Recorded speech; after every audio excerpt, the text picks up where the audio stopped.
Une nouvelle méthode d'investigation du corps humain a été inventée, la miniaturisation.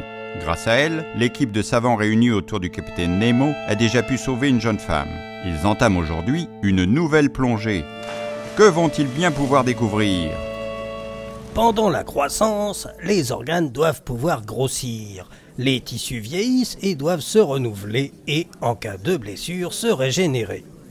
L'organisme contient des cellules qui jouent un rôle important dans son développement et sa conservation, les cellules souches.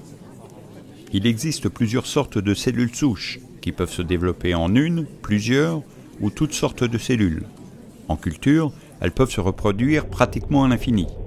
Depuis longtemps, des cellules souches sont prélevées dans la moelle osseuse de donneurs et dans du son de cordon ombilical de nouveau-né pour être cultivées et greffées. Regardez dans cette cuve. Ces cellules souches se différencient en neurones, celles-ci en 43 jours, et celle-là 68 jours. C'est incroyable. Ce n'est pas tout, les mêmes cellules initiales auraient pu se différencier en toute autre chose. Pas seulement en neurones? Vous voulez dire qu'elles auraient pu devenir, je ne sais pas moi, des cheveux? Exactement. Tout dépend des conditions dans lesquelles on les met pour se développer. Ainsi, selon le contexte dans lequel elles se développent, les cellules totipotentes peuvent se différencier aussi bien en os qu'en cellules sanguines, en peau ou même en neurones.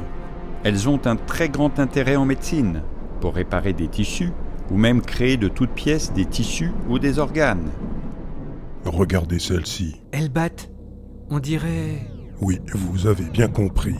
C'est un cœur, ou plus exactement des cellules qui vont former le muscle du cœur, et qui portent déjà sa caractéristique essentielle, le battement. Cela signifie que quelques cellules peuvent finir par former un corps tout entier? C'est exactement ce qui se passe avec l'embryon, qui finit par former un être humain.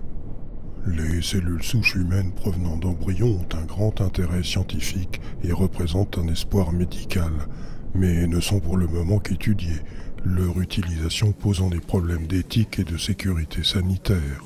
Les cellules utilisées en recherche sont extraites d'embryons surnuméraires lors de fécondation in vitro ou de différents organes des adultes tels que la moelle osseuse, l'os et la graisse.